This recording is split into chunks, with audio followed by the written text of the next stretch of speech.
તો મિત્રો આજે આપણે 1600 મીટરનો ટાઈમિંગ ટ્રાયલ રાખ્યો હતો. જે 1600 મીટરની ટેસ્ટ હતી, જે આપણે 1 મહિનો આ બધા સ્ટુડન્ટને આપણે તૈયારી કરાવી છે. રાઈટ 1 મહિનો થઈ ગયો છે, બરાબર. તો આપણે આની પાસે બધા પાસેથી રિવ્યૂ લેવાનું છે કે કેટલો ટાઈમિંગ પહેલાં આવતો તો 1 મહિનામાં કેવું રિઝલ્ટ મળ્યું, બધાના ટાઈમિંગમાં કાંઈ ફેરફાર થયો કે નહીં. તો તેના વિશે આપણે આ વિડીયોમાં એક એક વ્યક્તિને આપણે પૂછવાના છે. તો જે મહિનામાં એને high jump, long jump, running અને 1 મહિનો અને લગભગ 8 થી 10 દિવસ થયા છે. એમાં રજાના દિવસ પણ આપણે આમાં કાઉન્ટ લઈ લઈશું. એવું નહીં રાખીએ કે આપણે રજાના દિવસ માઇનસ કરીશું, પણ 1 મહિનો આપણે ગણીએ 1 મહિનામાં કેવી પ્રેક્ટિસ થઈ છે તેના આપણે આ બધા વિશે થોડીક વાત કરી. તો તમે બધાએ અત્યારે 1 મહિનાથી અહીંયા રેકમાં તમે આવ્યા છો, બરાબર. તો 1 મહિનામાં તમારે સૌથી પહેલાં તમે આવ્યા ત્યારે તમારે કેટલો ટાઈમિંગ આવતો હતો? બધા જનરલી બધા કહો તમારે, બરોબર. કોકને 8 મિનિટ આવતો હતો, કોકને 7.5 મિનિટ આપતો હતો. પછી મેં તમને 10 દિવસ ખાલી નોર્મલ રનિંગ કરાવ્યું હતું. એ 8 થી 10 દિવસ જે મેં તમારો ટાઈમિંગ પહેલાં જોયો નહોતો. તમારે 8 મિનિટ, કોકને 7.5 મિનિટ એવી રીતે ટાઈમિંગ આવતું હતું, બરોબર. પછી મેં તમને 8 દિવસ નોર્મલ ખાલી વોક જોક, નોર્મલ તમને રનિંગ કરાવી, થોડુંક તમને એક્સરસાઇઝ કરાવી, બધું તમારું શરીરને મેં થોડુંક લેવલ લીધું. પછી મેં તમારી એક ટેસ્ટ લીધી હતી, જે 8 થી 10 દિવસ પહેલાં. હવે એ ટેસ્ટમાં મેં જે બહેનોને અને ભાઈઓને જે મેં ટાઈમિંગ લીધો, એમાં કોઈ બહેનું કે કોઈ ભાઈઓ 6 મિનિટની અંદર કોઈ ક્રોસ નહોતા છે. બધાય શનિ બહાર હતા, એટલે બધે કોઈ પાસિંગ નહોતા છે. એ પછી મેં મારા વર્કઆઉટમાં તમારું જે બોડી મુવમેન્ટ પ્રમાણે મેં જે વર્કઆઉટ બનાવ્યું, એ વર્કઆઉટ પ્રમાણે મેં તમને જે એક્સરસાઇઝ ને રનિંગ જે શેડ્યુલ પ્રમાણે મેં તમને તૈયારી કરી. એ પછી માનો કે 15-20 દિવસ ટ્રેનિંગ કરાવી અને રાઈટ આ 1 મહિનો છે. હવે આ મહિનામાં તમારે કેવો ટાઈમિંગમાં ફેરફાર થયો એના વિશે તમે થોડુંક જણાવો. હવે તમારે ભાઈ સૌથી પહેલાં તમે ગ્રાઉન્ડમાં આવ્યા, રાઈટ 1 મહિનો થયો. હવે 1 મહિનામાં તમારે સૌથી પહેલાં આવ્યા ત્યારે કેટલો ટાઈમિંગ આવતો હતો? પહેલી વાર આ ગ્રાઉન્ડમાં આવ્યો ત્યારે 7:35 આવતો મારો ટાઈમ. પહેલી વાર મેં માપ્યું ત્યારે. અને પછી બીજી ટેસ્ટ લીધી પછી બીજી ટેસ્ટમાં 6:20 આવ્યો. હા. પછી ત્રીજી વાર 5:57 આવ્યો હતો. મેં મારી રીતે ટાઈમ લીધો હતો. અને આ વખતે તમે જ્યારે માપ્યું ત્યારે 5:40 ટાઈમ આવ્યો.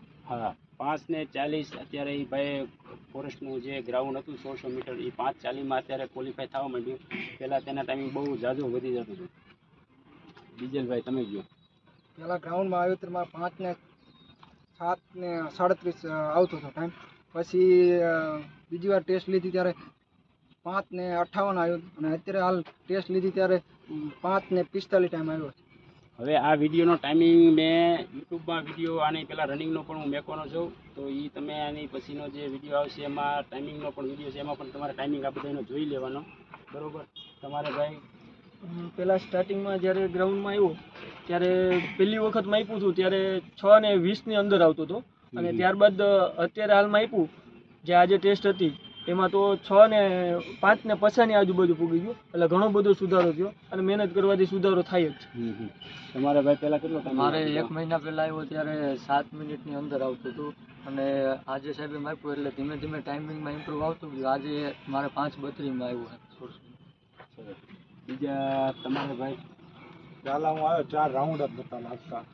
હવે ધીમે ધીમે અત્યારે ગ્રાઉન્ડ થાય ત્યારે આજુ ટેસ્ટ હતી 6:15માં કર્યું છે. ધીમે ધીમે તમારે થઈ જશે.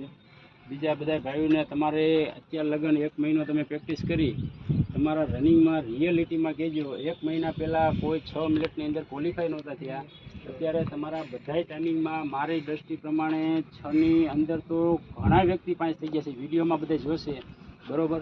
અને 6ની નજીક એવું નથી કે 6.5 મિનિટ ઘણા વ્યક્તિના થાય છે, ઘણા 6:10 સેકન્ડ થઈ જાય છે. તો હું એવું માનું છું કે તમે એના નજીક આવી ગયા એટલે એ વસ્તુ હજી આપણી પાસે ટાઈમ છે. હજી 10 સેકન્ડ, 15 સેકન્ડ, 30 સેકન્ડ જે તમારે જે આગા પાછી થાય છે એ આપણે હજી ટાઈમિંગ ઘટાડી નાખવું છે. એવું ન વિચારતા કે 6 મિનિટમાં તમે ક્વોલિફાય નથી થયા. તમારે 7.5 મિનિટ ટાઈમિંગ આવતું તો એ 6:10 લગન તમે અત્યારે આવી ગયા એટલે તમે તમારી મહેનત સક્સેસ જ છે. એટલે હજી એમાં આપણે તમારે હજી આપણી પાસે હજી વર્કઆઉટમાં થોડોક આપણે લેવલ અપ લેવું, બરાબર.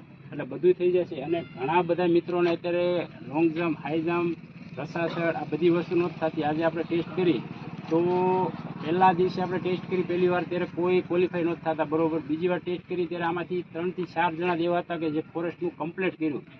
High jump, long jump, running, રસાસડ બધું. આજનું આપણે જે ટેસ્ટ કરી 1 મહિના પછી, તો હું માનું છું ત્યાં લગન 22 થી 23 છોકરા એવા છે કે જેને બધું કમ્પ્લીટ કરી નાખ્યું. બરોબર. તો આનાથી વિશેષ શું? અને આપણી પાસે સંખ્યા મેક્સિમમ 80 આજુબાજુ છોકરા છે. બરોબર.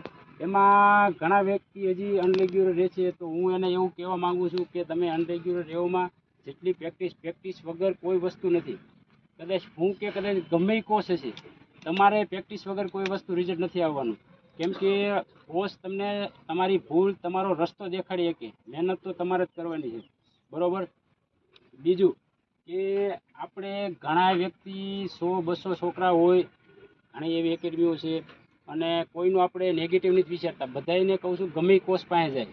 હું એવો વ્યક્તિ છું, મારી પાસે જે સ્ટુડન્ટ એને હું અમુક એવા નેશનલ કે અમુક એવા લેવલે ઇન્ડિયા લેવલ રમાડો હોય તો હું સારા કોર્સ પાસે મેકલું છું. હું મારી પાસે નથી રાખતો, કેમ કે એનો ટેલેન્ટ છે. મારી પાસે જે મેં પાયો એનો મજબૂત કર્યો, પછી મારાથી લેવલ જે અપ ડાઉન થઈ ગયું, પછી મારે એને આગલા કોર્સ પાસે મેકવો પડે, જે ઇન્ટરનેશનલ કેવા હોય. બરોબર. તો ઘણી બધી એવી એકેડમીઓ છે, અને ઘણું ફોરેસ્ટમાં 100 વ્યક્તિ એક વ્યક્તિ પાંચ થાય છે, તો આપણે 80 જણામાંથી અત્યારે 22 જણા તો ક્વોલિફાય કરી નાખ્યા. બરોબર. તો હજી હું મારી આશા એવી છે કે હજી મારે આમાંથી ઇમ્પ્રૂવ લાવવું છે, જેટલું બને એટલું. તો હું જેટલું વર્કઆઉટ કરાવું, બસ મને ખાલી સપોર્ટ આપો. તમે ખાલી હું કરાવું એટલું ખાલી મહેનત કરો, એટલે 100% હું એવું માનું છું કે તમારી કરતાં મને વિશ્વાસ એટલો છે કે તમે ક્વોલિફાય થઈ જશે. બરોબર. જય હિન્દ, જય ભારત.